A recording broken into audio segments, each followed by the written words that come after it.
Capítulo 5. 3 días después, y a 1,200 millas de distancia, cargamos petróleo en Midway y entregamos 12 sacas de correo a la ansiosa población. Cuando partimos aquel mismo día, vi por primera vez los alcatraces que representan en Midway el 90% de la diversión. Aunque en vuelo son encantadores y gráciles, en tierra son las aves de aspecto más patoso y bobalicón.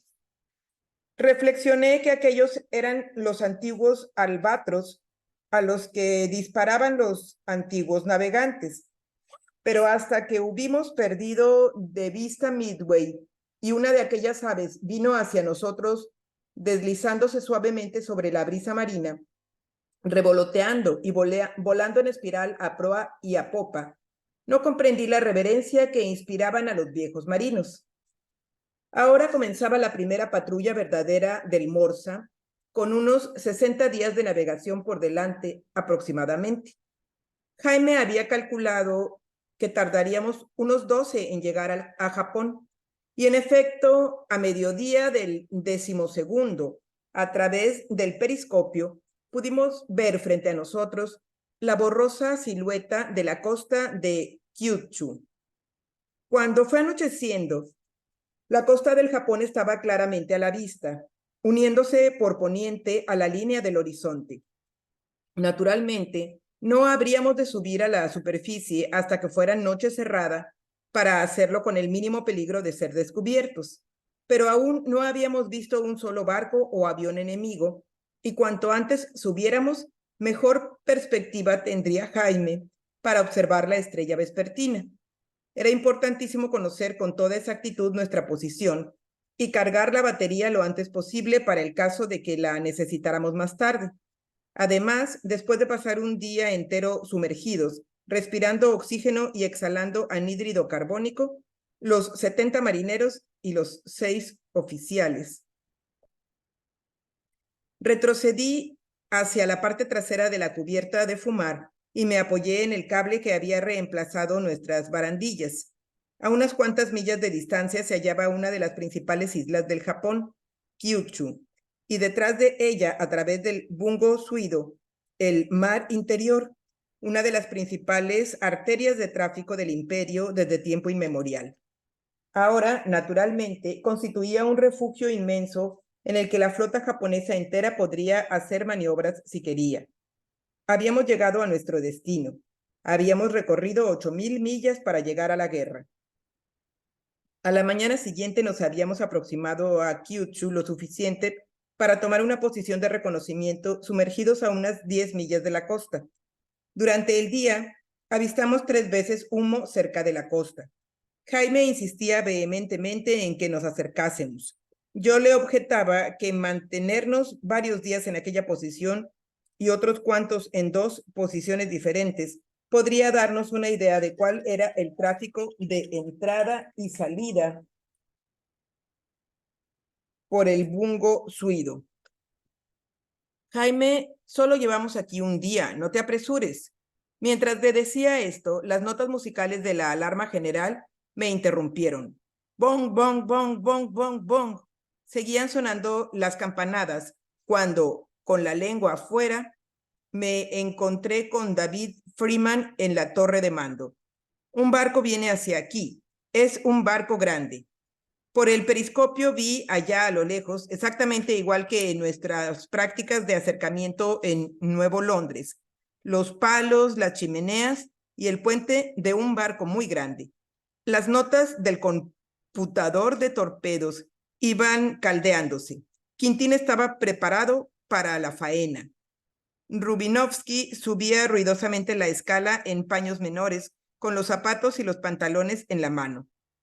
Franco, de servicio, había sido sorprendido en su litera por la llamada. Freeman le entregó el pulsador del periscopio en el Morsa. Rubinovsky era el jockey del periscopio y se precipitó abajo a su propio puesto. El contramaestre se apresuró a enfundar sus huesudas piernas en los calzones. Observación, dijo, anotar, marcación. 339,5, repuso Rubinovsky leyendo en el anillo azimutal. Anotar, distancia, 14020, el periscopio bajó. Ángulo de proa, 10 a estribor. Quintín hacía girar los mandos del TDC, computador de torpedos, con ambas manos. ¿Hay algún otro barco a la vista, mi capitán?, preguntó Jaime. No, no trae escolta. Me volví a Quintín. ¿Cuál es el rumbo para cerrarle el camino con un ángulo de unos 30 grados? Quintín consultó un momento sus cuadrantes. Ahora estamos en él. No aconsejo ningún cambio. ¿Qué clase de barco es, mi capitán? Jaime había terminado de orientar la Rosa. Ahora me miraba con esa ansiedad por entrar en combate que había mostrado últimamente. Aún no puedo decirlo, repuse. Obra viva bruñida, chimenea negra. Se aproximaban las hélices enemigas. No. Chimenea negra, 2 palos. Parece un buque de carga. No echa humo. Entonces es un barco nuevo, por lo menos en buen funcionamiento. Arriba, delante del periscopio, estaba el receptor de sonidos submarinos, el sonar. Su marcador giraba en torno lentamente y sin interrupción. El operador hizo una seña negativa ante mis miradas inquisitivas. Le hice la indicación de que debía concentrarse en la ventana correspondiente a estribor de proa. Luego me volví al periscopio y señalé hacia arriba con los pulgares. Evolucionar a la derecha, ordené. El ángulo de proa había variado y era ahora de 20 grados a babor. Al hacer girar el periscopio descubrí algo más. Otro palo. Miré atentamente por el lado opuesto y volví a la postura anterior. Había otros 2 palos pequeños, uno a cada lado, ambos a muy poca distancia a popa. No iba a ser un ataque tan sencillo como yo había esperado. Trae 2 barcos de escolta, Jaime. ¿De qué clase? Aún no puedo decirlo. Son mucho más pequeños y no los veo. King me observaba. Tomó el micrófono del teléfono y habló por él lacónicamente. Yo imaginaba a todos los hombres oyendo sus palabras. El comandante ve 2 destructores. Jaime, dispone el barco para carga de profundidad. Después de unas cuantas observaciones más, la situación resultaba más segura. El barco se dirigía al sur de Bungo Suido, tal vez con destino a Guam o a Saipán, a una velocidad respetable y seguido por 3 anticuados destructores. A cada lado del blanco iba un destructor y el tercero, que no descubrí en un principio, a popa. Sentí cómo aumentaba la tensión del morsa a medida que se aproximaba el blanco haciendo zigzags y presentando primero un costado y luego el otro. Estábamos exactamente en su derrotero y no necesitábamos más que una maniobra para dispararle al pasar. A fin de hacer el menor ruido posible que pudiera ser captado por el detector de sonido enemigo, cerramos el sistema de ventilación, los motores de acondicionamiento de aire y todos los demás aparatos que no fuesen esenciales para lo que teníamos entre manos. Un sudor salado me corría por las mejillas y las comisuras de los labios. Ya está el barco entero por el periscopio hasta su roja línea de flotación, entrando y saliendo del agua. Había ordenado a Tomás navegar a una profundidad en que el periscopio quedara expuesto solamente entre una y otra ola. La distancia se había acortado a unas 2 millas cuando el blanco se desvió de nuevo. Ángulo de proa 35 a estribor, exclamé mientras bajaba el periscopio. ¿Estamos listos para disparar, Jaime? Jaime levantó los ojos para comprobar sus anotaciones. Mis ojos siguieron los suyos. Cada uno de sus puntos había sido señalado claramente con lápiz tinta. Estamos dispuestos para disparar, mi capitán, pero las puertas exteriores están cerradas aún. Según Pearl Harbor, nuestros torpedos serán propensos a inundarse si se tenían demasiado tiempo expuestos dentro de los tubos con las puertas abiertas antes de dispararlos. Me volví a King. Abrir las puertas delanteras. Hice señal de que subiera el periscopio. Lo hice girar en derredor y volví a bajarlo. El escolta más próximo pasará a popa, bastante lejos de nosotros, dije, callándome que el escolta trasero no pasaría lejos. Estaría encima de nosotros unos minutos después de disparar. Le tiraremos 3 torpedos con una derrota de 90 o lo más aproximado posible. Derrota de 90, 3 tiburones al agua, repitió Jaime como un eco. La próxima observación será para disparar. Atención y adelante. Volando con el pensamiento, estudié el lento movimiento de los indicadores del TDC. La luz indicadora, una F, brillaba vivamente en el sector de resolución de ángulos. La carrera del torpedo estaba bien comprendida dentro de la velocidad máxima de este. Ya no faltaban más que unos segundos. Capté la tensa expectación del barco. O'Brien, el operador del sonar, en la delantera de la torre de mando, había puesto en el altavoz el golpear de la hélice. Oíamos perfectamente el chac, chac, chac, chac a medida que se aproximaban las hélices enemigas. Menos distintamente y con menor intensidad, se escuchaba el sonido de tono más alto del escolta más próximo. Tum, tum, tum, tum. Ya era hora. Esta observación es para disparar, repetí. Arriba el periscopio. Puse el ojo en el visor. No hay cambio. Anotar. Marcación. 336. Distancia. Hice girar el manillar de distancia. Anotar. 1850. ¡Fuego! Grité haciendo seña de bajar el periscopio. ¡Fuego! Gritó Jaime. King se apoyó en la palanca de fuego, pero el altavoz del sonar, por el altavoz del sonar, se escuchó el zumbido del torpedo saliendo por el tubo. Jaime, con un cronómetro en la mano izquierda, hizo una corrección en el indicador de ángulos. ¡Disparar el 2! Gritó. King volvió a apoyarse en la palanca de fuego. Nueva corrección. ¡Disparar el 3! Volví a pedir el periscopio e hice una nueva observación. Nuestros torpedos iban muy bien. Tardarán poco más de un minuto. Arriba el periscopio otra vez. A popa estaba pasando uno de los barcos escolta, un destructor muy anticuado. Enfoqué de nuevo el blanco, justo a tiempo de sorprender una figura vestida de blanco corriendo a un lado del puente. Luego salió un chorro de vapor de su chimenea, evidentemente la sirena. Ya era demasiado tarde. No tenía ninguna posibilidad de evitar nuestros torpedos. Hice girar el periscopio al otro lado. El destructor que acababa de pasar a popa estaba virando en redondo en dirección a nosotros. El último destructor venía derecho hacia nosotros con la línea de flotación bordeada de espumas. ¡Abajo! Grité. Se percibía el sonido del aire al salir por la recién abierta válvula de corriente negativa del tanque, admitiendo 9 toneladas de agua en la parte delantera del buque. El puente del Morsa se inclinó suavemente hacia adelante. De repente sonó un ruido espantoso, tremendo. ¡Rang! Nuestro casco resonó algo así como si estuviéramos dentro de una caldera y un gigante la golpeara desde fuera con un martillo. Me retumbaron los oídos. Jaime gritaba, ¡le hemos dado, le hemos dado! Me daba palmadas en la espalda diciéndome, ¡lo ha conseguido, capitán! ¿Y los otros 2 tiburones? Le pregunté. Jaime miró su cronómetro y sacudió la cabeza pesaroso. Ahí no ha habido suerte. La voz de O'Brien varió por completo el curso de los pensamientos. ¡Nos atacan! De un salto estuve a su lado, apoderándome de los otros auriculares. Se oían perfectamente los pin-pin de los aparatos de los destructores, a pesar de la distancia, sonando como los nuestros. El operador del sonar puso la mano izquierda sobre el control, pronto a reducir el volumen cuando salieran las cargas de profundidad. Vi que al ponerla en mando, temblaba. ¡Pam, pam, pam! El gigante que teníamos al lado largó 3 violentos martillazos. El Morsa se estremeció y dio una sacudida. De los instrumentos y la cubierta saltó el polvo. Un trozo de corcho saltó sin saber de dónde y aterrizó sobre el tablero de cartas de Adams. Entonces percibí un ruido nuevo, un clic que parecía preceder cada una de las cargas de profundidad. Clic, pam, clic, pam. 2 cargas más. Luego, un prolongado susurro de agua, como si alguien estuviera regando nuestro costado con una manguera. Disminuyó la frecuencia del batir de la hélice. O'Brien levantó un momento la vista. Ha pasado por aquí encima, oí decir a Jaime. Puede que ahora se marchen.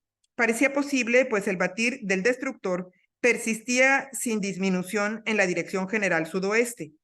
Registre en todas direcciones, ordené a O'Brien, que puso su equipo en movimiento. Todavía se oían las hélices del destructor que nos había lanzado las cargas de profundidad, pero el barco se estaba alejando definitivamente. Vi a O'Brien escuchar atentamente en su dirección. Por fin levantó la cabeza y se destapó una oreja. Mi capitán, me dijo, por lo menos hay 2 barcos. Oigo 2 juegos de hélices rápidas, tal vez más. Bueno, se han largado, exclamó Jaime. Yo no estoy tan seguro, murmuré casi para mis adentros. El Morsa había alcanzado su profundidad máxima y habíamos reducido al mínimo nuestra velocidad para que fuese más difícil oírnos. No sé qué fue lo que me impulsó a decirle a O'Brien que volviera la aguja del aparato hacia el sector noroeste.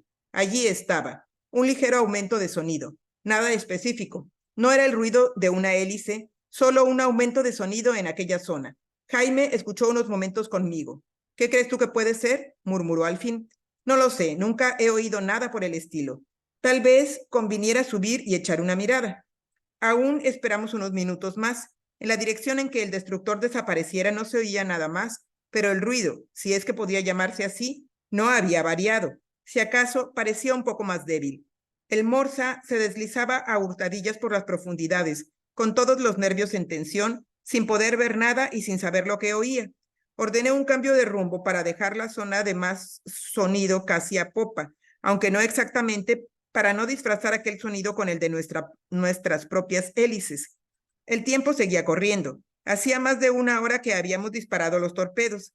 Gradualmente fue desapareciendo nuestra inseguridad. Para aliviar el calor y la humedad opresiva, autoricé que se pusieran en marcha los motores de ventilación y acondicionamiento de aire. En todo el recorrido del indicador de sonidos no se percibía más que el silencio, excepto en el punto en que persistía aquel rumor leve, un cuarto a babor. Tal vez lo que se oye sea el barco que se hunde, dijo Jaime con ansiedad. Si nos damos prisa, tal vez lo veamos hundirse. No es necesario que salgamos a la superficie, solo a la profundidad del periscopio. Sentí la aprobación de cuantos se hallaban en la torre de mando. En medio de mi ansiedad me dejé convencer. Control P95, que suba plano, exclamé asomándome a la escotilla de la sala de control para dar la orden a Tomás. 1.95, bien, respondió Tomás mirando hacia arriba. Necesito más máquina. Nada de eso, muchacho, contesté. Sube con calma. Tenemos tiempo de sobra. Más velocidad significaría más ruido. Cierta precaución inconsciente me retuvo, haciéndome ordenar que los 3 torpedos cargados delante estuvieran dispuestos para disparar inmediatamente. El Morsa se inclinó suavemente hacia arriba. Cuando se aproximaba a la profundidad del periscopio, ordené que subieran este. ¿Cuál es ahora la marcación de ese ruido?, pregunté con el ojo en el visor. Se ha cambiado a babor de proa, capitán, repuso la voz de Jaime. Enfócame hacia él. Unas manos se pusieron sobre las mías. El periscopio torció hacia la derecha y yo lo seguí dócilmente. El periscopio se asomó en el vado de una gran ola. Antes de que otra cubriera el visor, tuve tiempo de descubrir unos palos sobre la cresta de una ola, pero nada más.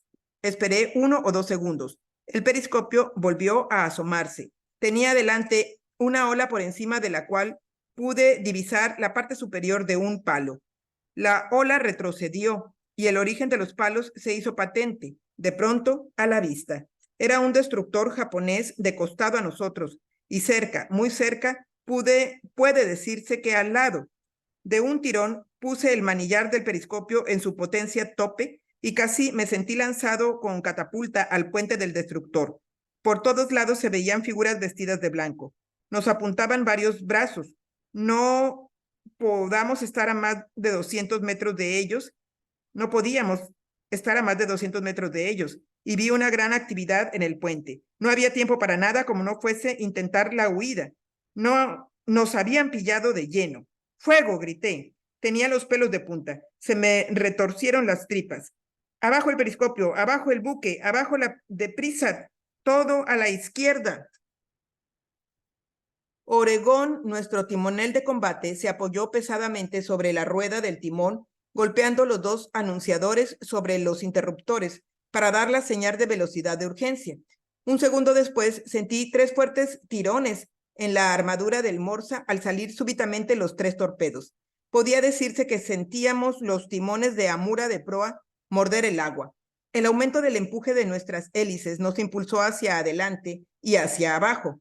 Mover 2.000 toneladas de acero es un proceso lento y pesado. ¿Qué es, mi capitán? ¿Qué es lo que pasa?, preguntó Jaime. Un destructor nos está esperando. Está a menos de 200 metros. No tardan ni un segundo en alcanzarnos. ¿Crees que nos habrá visto? Sí, nos habrá visto. Sin darme cuenta y sin intención, solté una terrible maldición. Por lo menos hay 50 hombres arriba y parecía que cada uno tuviese un par de gemelos. Había contestado a gritos. Me dominé y me volví hacia Kim.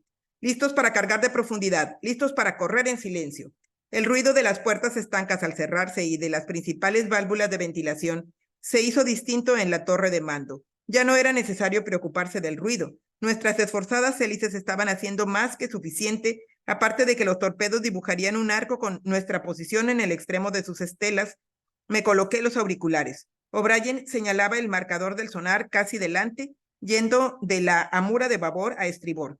Teníamos aún todo el timón a la izquierda y el morsa giraba rápidamente. Lo dejaríamos virar un poco más para enderezar después. ¿Cuál es la profundidad? Dije mirando a Jaime. Más de 24 metros. Jaime dio unos golpecitos al cristal del indicador para asegurarse de que la aguja no estaba enganchada. No hacía más que unos 20 segundos que habíamos empezado a hundirnos, pero habíamos descrito un pequeño ángulo descendente y ahora comenzaríamos a sumergirnos con mayor rapidez. Me puse los auriculares e instantáneamente escuché las hélices de nuestro enemigo a toda velocidad, cada vez más fuerte. Los silbidos de su aparato de radar eran rápidos, breves, continuos, implacables. Sentía cómo las ondas rozaban nuestro casco casi en el momento de ser transmitidas.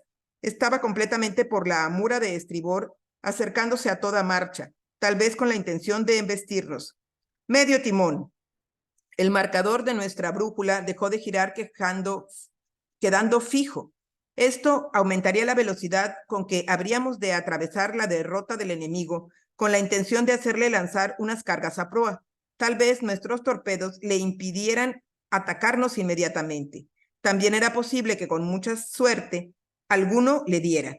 Empresa desesperada. Todo el interior del submarino resonaba ya con el batir de las hélices enemigas. Habíamos alcanzado los 27 metros cuando el estrépito llegó a un agudo y violentísimo crescendo y todas las ideas se nos helaron. Lo teníamos completamente encima, rugiendo como un tren expreso. Se oyeron los chirridos de las torturadas transmisiones, el lamento de las turbinas a toda máquina, la ráfaga de agua, todo combinado en un esfuerzo frenético por enviarnos para siempre a las negras profundidades del océano.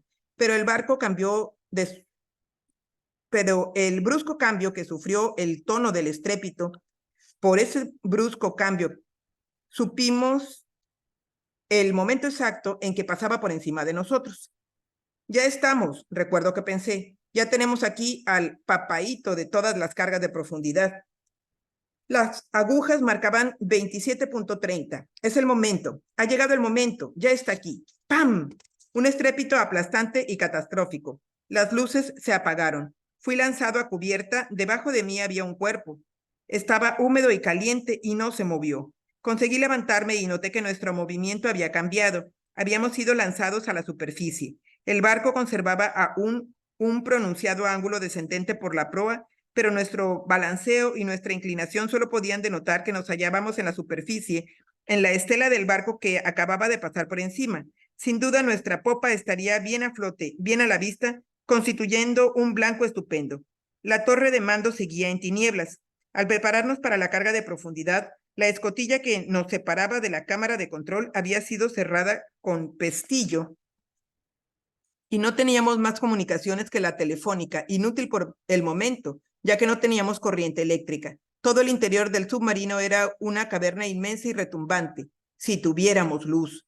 Encender las luces de emergencia, vociferé. El reglamento requería que las luces de emergencia fueran encendidas automáticamente, por cualquiera, si el alumbrado principal se apagaba. De todas maneras, no era necesario mirar el indicador de la profundidad. Avante a toda máquina, grité en medio del ruido atronador con todas mis fuerzas. ¿Quién podría oírme? Podría llegar a la sala de maniobras o bien Oregón al otro extremo de la torre de mando podría tocar otras 3 veces para velocidad de costado. El avante emergencia haría que el arto abriera a tope los reostatos del motor principal, poniendo en las hélices todo cuanto la batería pudiera dar de sí. El ruido comenzaba a disminuir un poco, pero aún no podía decirse si el Morsa sobreviviría o no. Nuestra única esperanza se basaba en que las cargas de profundidad hubieran sido lanzadas demasiado hondas, de manera que, aún impulsándonos a la superficie, no nos hubieran averiado gravemente. pero no había tiempo para especular sobre el daño que habíamos recibido. No tardaría ni unos segundos en silbar a nuestro encuentro los proyectiles de 10 centímetros. Teníamos que volver a sumergirnos inmediatamente. Traté de alcanzar un interruptor del alumbrado de emergencia que había junto a la escala del puente. A cada extremo de la torre de mando aparecieron unas luces muy pobres. Parecía que un ciclón hubiese barrido la torre de mando. El tablero de mapas de Hugo Adams, arrancado de su sitio, estaba en el suelo.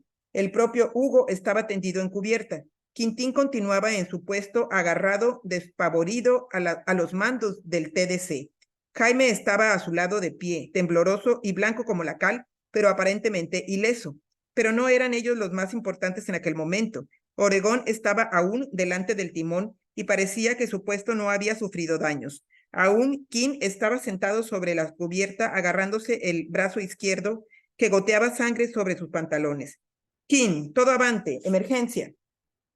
El amanuense dio la orden en el micrófono. Debajo del tablero de disparo estaba el teléfono de mano para las comunicaciones corrientes del barco. Lo alcancé. Control. Bien, bien. Era el propio Tomás Schultz. Recuerdo el alivio que sentía al descubrir que por lo menos parte del barco seguía funcionando. Nos han enganchado, Tomás. ¿Puedes sumergirte? Lo intento.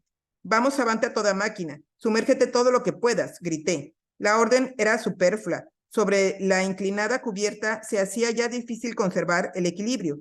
Entonces escuché los informes de los distintos compartimentos. Solo había sido seriamente dañada la cámara de torpedos posterior. La voz que de ella procedía se limitó a decir: aquí atrás tenemos fuego. ¿Pueden arreglárselas? Pregunté secamente. Sí, capitán, ya nos estamos arreglando. Aquello me alivió. Ahora el problema más importante consistía en poner el Morsa a salvo en el seguro refugio de las aguas profundas. El movimiento del barco pareció variar. Era menos espasmódico. Miré al indicador de profundidad. Estábamos otra vez abajo. El puente se inclinaba aún más y tuve que echar el brazo por detrás del cilindro del periscopio para conservar el equilibrio.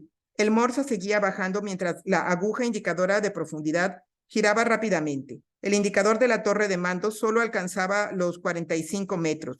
Cuando llegó a los 42, cerré la válvula por temor de que se rompiera. Sentíamos el sonido de la corriente del agua que nos rozaba. 60 metros, exclamó Kim. Nuestro ángulo de descenso siguió firme como una roca.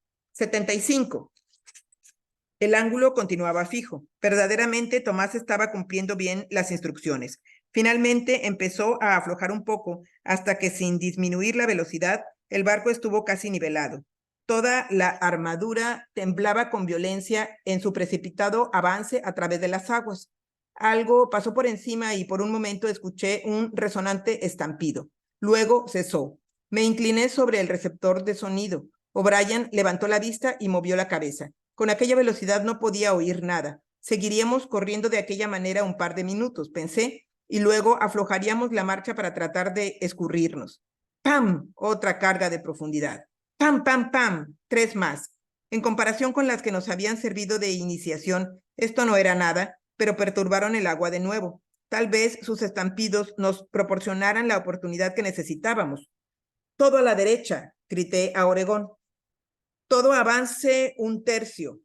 Esto silenciaría nuestras afanadas hélices. Con la velocidad que habíamos alcanzado, el barco se deslizaría un buen trecho por su propio impulso. Volví a telefonear. Tomás, quiero que aflojes la marcha. Nos conservaremos en esta profundidad y marcharemos todo lo lenta y silenciosamente que podamos. La morada natural de un submarino son las silenciosas profundidades del mar. Cuanto más profundo pueda sumergirse, más seguro está, y con el cómodo abrigo de unas decenas de metros de agua por encima, el submarinista puede descansar. En las profundidades del mar no existen los movimientos repentinos ni ningún sonido verdadero, excepto el que allí producen los desequilibrados humores del hombre.